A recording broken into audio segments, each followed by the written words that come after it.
One of the tragedies of Africa is that we have very little regard for history. In fact, now it has been cancelled in our schools. Where were we 40 years ago, 50 years ago? What have we learned from other societies like India and China and Brazil? We copy a bit too quickly and too wrongly from elsewhere. And we also copy from the wrong sources. Mm-hmm. In 1986, we had this thing called the Structural Adjustment Program dumped on Africa. That destroyed most countries in Africa. Everything. And I am sorry to say, I am not an economist. I was in Hong Kong visiting with a friend when we heard on television that the auctioning began in April. Auctioning of our national currency. Exactly. And it was 3 naira to $1. 1986. Yes. And economists in Nigeria said it was the only way out. Now, economics is honestly 90% common sense. Why are you auctioning your currency when what to do is to cut down on imports and boost and stimulate export. Local production?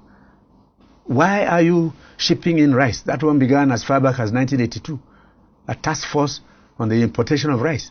I was a young man in the cabinet. I was 34 years old.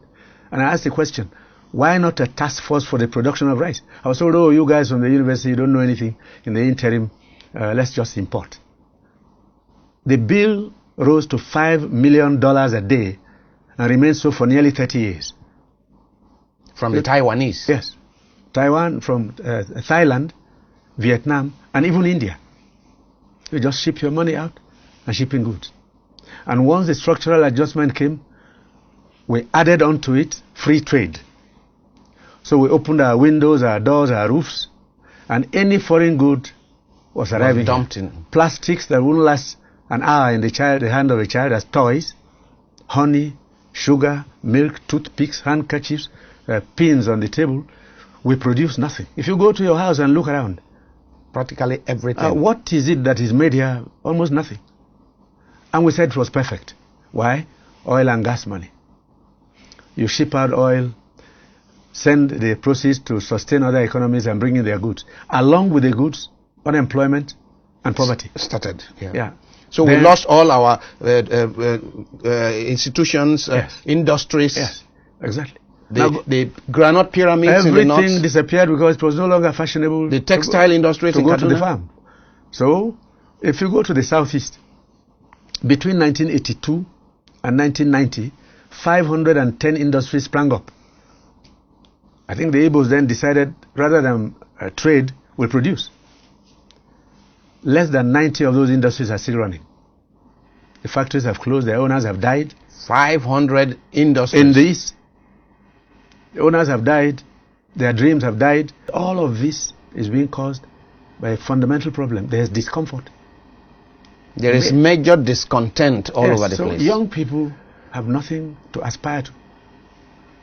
Young people can't think of a day when they will marry, have a flat of their own, own a job, and even if they have a job today, the wage is too low. Then at the bottom of it all again is that since 1986, we've had the most tragic philosophy of economic management, where interest rates have stood on the average at between 25% and 35%. And no one can invest with that kind of thing. Now, how do you borrow at 35% unless you are into crime? Maybe cocaine. What do you produce with 35%? And buy your generator, and buy your diesel, and pay your tax, and pay your workers a living wage. And when you talk about it, these brilliant people said they read in Harvard and Yale and Oxford. Where in the world are interest rates this high now?